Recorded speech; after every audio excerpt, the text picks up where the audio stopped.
Allies exam पाठशाला में आपका स्वागत है। तो आज के इस गहन अध्ययन का हमारा जो मिशन है ना, वो एकदम साफ है और बहुत जरूरी भी है। बिल्कुल। जो भी छात्र एसएससी जीडी 2026 की तैयारी कर रहे हैं, उनके लिए हमने जो पीडीएफ प्रोवाइड कराई है, आज हम उस मास्टर क्लास की सभी स्लाइड्स को word to word, line to line sequence में एक्सप्लेन करने वाले हैं।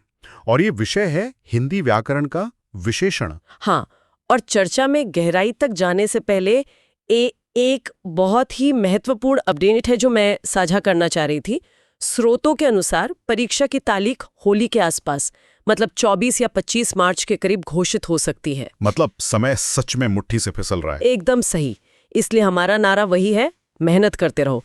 तो चलिए आज के विषय पर आते हैं। सर, ये विशेषण आखिर है क्या और इसे विकारी शब्द क्यों कहा जाता है? देखिए, जो लोग पहली बार इसे पढ़ रहे हैं उनके लिए बता दूं कि व्याकरण में विकारी का मतलब होता है वो शब्द जिनमें बदलाव आ सके, लिंग, वचन या कारक की वजह से। जैसे काला लड़का और काली लड़की। यहाँ विशेषण बदल गया ना। ये समझना बहुत जरूरी है क्योंकि विशेषण वाक्यों में सिर्फ सजावट नहीं करते, वो भाषा को एक नया आकार देते हैं। चलिए इसे खोलकर समझते हैं। स्लाइड 2 के अनुसार इसकी बहुत ही सटीक परिभाषा दी गई है। संज्ञा या सर्वनाम की विशेषता बताने वाले शब्द विशेषण कहलाते हैं। बिल्कुल। और इसका जो उदाहरण है, राम ईमानदार है। अगर हम इस छोटे से वाक्य का विश्लेषण करें ना, तो राम यहाँ संज्ञा है और ईमानदार क्या है? उसका गुण है। सही का, वो उसकी विशेषता है। इसलिए ईमानदार यहाँ विशेषण है जो राम को दूसरों से अलग कर रहा है। अब स्लाइड 3 की तरफ बढ़ें तो विशेषणों को मुख्य रूप से 4 प्रकारों में बांटा गया है और हम इन्हें क्रमवार देखेंगे। पहला है गुणवाचक, दूसरा संख्यावाचक, तीसरा परिमाणवाचक और चौथा सार्वनामिक। और परीक्षा में सबसे ज्यादा सवाल इन्हीं के बीच के अंतर को पहचानने पर आते हैं। तो पहले प्रकार की गहराई में चलते हैं। गुणवाचक विशेषण। स्लाइड 4 के अनुसार जिन शब्दों से संज्ञा या सर्वनाम के गुण, दोष, अवस्था या आकार का पता चलता है, वे गुणवाचक होते हैं। स्रोत में जो उदाहरण है, राम काला है, यहाँ काला रंग है। मोहन चतुर है, चतुर गुण है। शीला सुंदर है और विशाल समझदार है। यहाँ जो बात आकर्षक है वो ये कि नाम सुनकर लगता है सिर्फ अच्छी बातें होंगी। हाँ, गुण का मतलब तो हम अच्छाई ही निकालते हैं ना। बिल्कुल, लेकिन व्याकरण में ऐसा नहीं है। अवस्था जैसे बीमार या दोष जैसे पापी, ये भी गुणवाचक ही कहलाते हैं। ये सच में फंसाने वाला पॉइंट है। अब दूसरे प्रकार पर आते हैं, संख्यावाचक विशेषण। नाम से ही साफ है, जो गिनती बताए, लेकिन शर्त ये है कि जिन्हें गिना जा सके। हाँ, और इसके 2 प्रकार दिए गए हैं, निश्चित और अनिश्चित। निश्चित के उदाहरण है 10 लड़के कक्षा में आए हैं, तीसरा लड़का, दोनों लड़के या हर एक बच्चा, क्योंकि यहाँ संख्या पक्की है। और अनिश्चित में है कुछ लड़के शोर मचा रहे हैं या लगभग 100 लड़कियां। गिनती तो यहाँ भी है पर पक्की नहीं। और यहीं से कंफ्यूजन शुरू होता है तीसरे प्रकार के साथ, जो है परिणामवाचक विशेषण। परिमाण यानी मापतोल। सही कहा।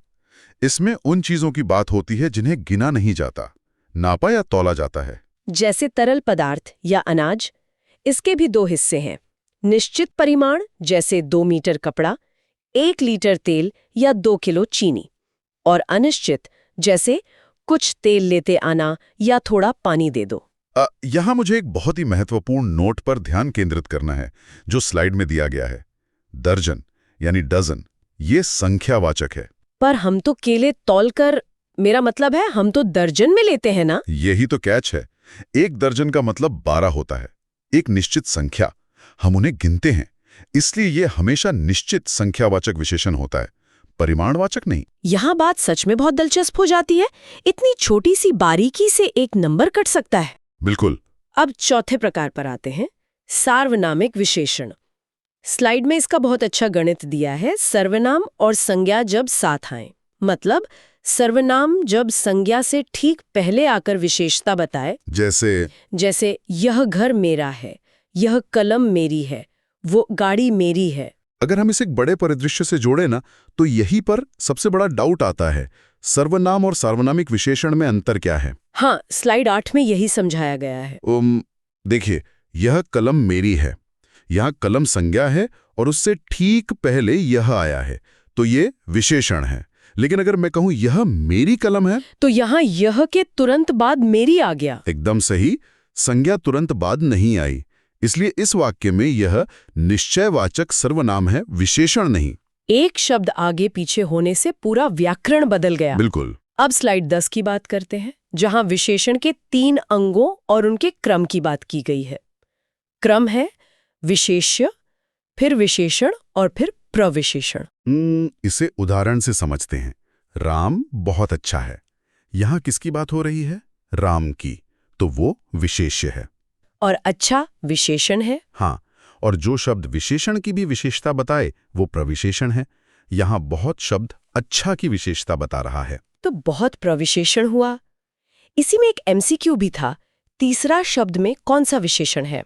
अब ये क्रम बता रहा है, तो ये क्रमवाचक है जो निश्चित संख्यावाचक के अंदर आता है। अब सुनने वालों को मैं स्लाइड 11 के कुछ उदाहरणों से विशेष्य पहचानना बताती हूँ। एक सवाल है, ठंडा पानी ठंड पैदा करता है, इसमें विशेष्य क्या है? पानी, क्योंकि विशेषता उसी की बताई जा रही है। बिल्कुल। अगला है बड़ा घर, छोटा आदमी, नीला वस्त्र, इसमें विशेष्य पद कौन से हैं? घर, आदमी और वस्त्र। एकदम सही। और नीली साड़ी में विशेषण? गुणवाचक, क्योंकि नीली एक रंग है। और एक और है श्रेष्ठ उपासक, इसमें विशेष्य क्या है? उपासक, क्योंकि उसी के श्रेष्ठ होने की बात हो रही है। अब आते हैं उस हिस्से पर जहां हम उन सभी एमसीक्यूज को उसी फॉर्म में डिस्कस करेंगे जैसा कि पीडीएफ में दिया गया है, एक महासंग्राम लाइन दर लाइन। चलिए शुरू करते हैं। स्लाइड 9 से पहला प्रश्न, पतलून का रंग काला है, इसमें काला क्या है? बहुत सीधा है, गुणवाचक विशेषण। अगला है धुंधला शब्द क्या है?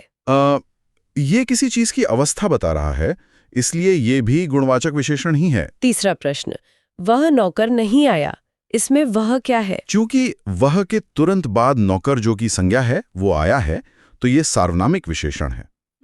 अब स्लाइड 12 के परिमाण और गुण वाले प्रश्न, यह गाय अधिक दूध देती है, इसमें अधिक किसकी विशेषता है? ये दूध की मात्रा बता रहा है। विद्वान व्यक्ति पूजे जाते हैं, इसमें विशेषण? विद्वान होना एक गुण है, तो गुणवाचक। गीला और पापी शब्द क्या है? जैसा हमने पहले डिस्कस किया, अवस्था और दोष दोनों गुणवाचक में आते हैं। उस ग्रंथ में 500 पृष्ठ है, इसमें उस क्या है? ये ग्रंथ की तरफ इशारा कर रहा है, तो संकेतवाचक या सार्वनामिक विशेषण। अब स्लाइड 13, संख्या बनाम परिमाण। 10 क्विंटल गेहूं खरीद लिया, ये क्या है? क्विंटल मापा जाता है, तो निश्चित परिमाणवाचक। इस घर में 15 लोग रहते हैं, लोग गिने जाते हैं, तो निश्चित संख्यावाचक। राम की गाय बहुत काली है, काली विशेषण है और बहुत प्रविशेषण है। अब स्लाइड 14, क्या बात करते हैं आप? प्रश्न पूछा जा रहा है, तो प्रश्नवाचक विशेषण। ये वाला थोड़ा ट्रिकी है, 2 शेर गेहूं। हाँ, ये परिमाणवाचक है, और यहाँ शेर का मतलब जंगल वाला शेर नहीं है। ये प्राचीन भारत में तौल का पैमाना हुआ करता था, शेर या शेर। बहुत दिलचस्प। कौन छात्र मेरा काम करेगा? प्रश्नवाचक विशेषण। लाल शब्द? गुणवाचक। रंग हमेशा गुणवाचक होते हैं। और आखिरी एमसीक्यू, कितने छात्र उत्तीर्ण हुए? छात्र गिने जाते हैं, तो संख्यावाचक। तो इस सब का मतलब क्या है? इतनी सारी प्रैक्टिस के बाद स्लाइड 15 में एक बहुत ही महत्वपूर्ण वाक्य सुधार दिया गया है। वाक्य है, अमावस्या की रात बड़ी रमणीय होती है। व्याकरण के हिसाब से भले ही विशेषण लगा हो, पर अर्थ के हिसाब से ये गलत है। कैसे? अमावस्या की रात काली होती है, घनघोर अंधेरी, और रमणीय का मतलब होता है सुंदर या मनमोहक। अंधेरी रात आमतौर पर रमणीय नहीं होती। तो सही क्या होगा? चांदनी रातें बड़ी रमणीय होती हैं, या फिर अमावस्या की काली रातें, ऐसा कहना चाहिए। क्या बात है। और अगली क्लास जो होगी वो क्रिया पर होगी, अकर्मक और सकर्मक क्रिया। तो जो भी छात्र तैयारी कर रहे हैं वो इसे पढ़कर आए। जाते जाते ये एक महत्वपूर्ण सवाल खड़ा करता है। क्या? वो जो शेर शब्द आया था ना तौल के लिए, ये सोचना कितना दिलचस्प है कि पुराने शब्द आज भी हमारे आधुनिक व्याकरण को चुनौती देते हैं। समय के साथ नापने के तरीके बदल गए, लेकिन व्याकरण उन्हें एक टाइम कैप्सूल की तरह सहेज कर रखता है। इस पर विचार जरूर कीजिएगा। बहुत ही गहरा विचार है। तो इसी ऊर्जा के साथ हम आज का ये गहन अध्ययन यहीं समाप्त करते हैं। जय हिंद, जय भारत।